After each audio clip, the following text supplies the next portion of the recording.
Right. ఇక ఢిల్లీలో భారీ ఉగ్రకుట్ర భగ్నం. ఢిల్లీ, ముంబై సహా దేశాల్లో పలు చోట్ల దాడులకు ప్రణాళిక. 9 మంది అరెస్టు చేసిన ఢిల్లీ పోలీసులు. ఐఏఎస్తో వీరికి సంబంధాలు ఉన్నట్లు ఆరోపణలు.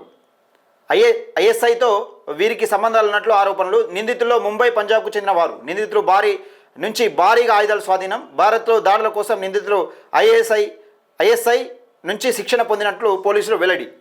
దేశ రాజధాని ఢిల్లీలో భారీ ఉగ్రకుట్ర భగ్నమైంది. ఢిల్లీ పోలీస్ స్పెషల్ ఈ టెర్రరిస్టు కాన్ఫరెన్స్కు బ్రేక్ చేసింది. ఢిల్లీ, ముంబై సహా దేశాల్లో పలు కీలక నగరాలు, ముఖ్య స్థావరాలపై దాడిలో కుట్ర పన్నిన 9 మందిని శనివారం పోలీసులు అరెస్టు చేశారని ఒక వార్తనైతే వస్తున్నాం. ఢిల్లీలో భారీ ఉగ్ర కుట్రను భగ్నం చేసిరట.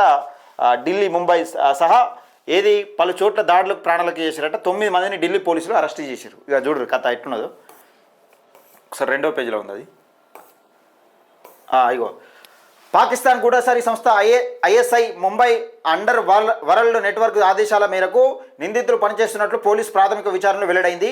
అరెస్ట్ అయిన వారిలో ముంబై, పంజాబ్కు చెందిన వ్యక్తులు కూడా ఉన్నట్లు అధికారులు తెలిపారు.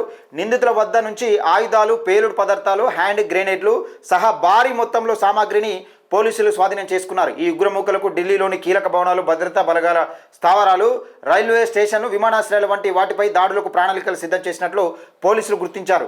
కొందరు నిందితులు పాకిస్తాన్ హ్యాండర్ల ద్వారా శిక్షణ పొందినట్లు విచారణలో బయటపడినట్లు అధికారులు వెల్లడించారు. ఇంకా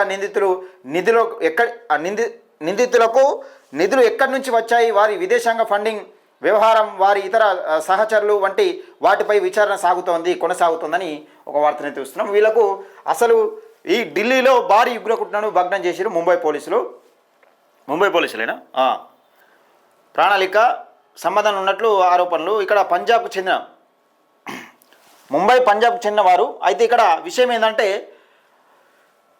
వీళ్లకు ఇదంతా వ్యవహారం, ఈ డబ్బులు కానీ, నిధులు కానీ, లేకపోతే ఇవన్నీ ఈ ఆయుధాలు కానీ, మారణాయుధాలు కానీ, ఇవి బాంబులు కానీ ఎక్కడిచెలాస్తున్నాయి, దీనికి విచారించే పనిలో ఉన్నారట. మరి నిజంగా పెద్ద ఎత్తున భారీ కుట్రను భగ్నం చేసిరు. ఢిల్లీలో భారీ ఉగ్రకుట్ర భగ్నం అయిపోయింది. మొత్తానికైతే ఇది జరుగుతూ ఉన్నది. అంటే ఉగ్రవాదులు ఏ విధంగా దాడి చేస్తూ ఉన్నారనేది కీలకంగా మనం చూస్తూ ఉన్నాం. దీన్ని నిజంగా చాలా చాకచక్యంగా మట్టుగర్పించే ప్రయత్నం చేశారు.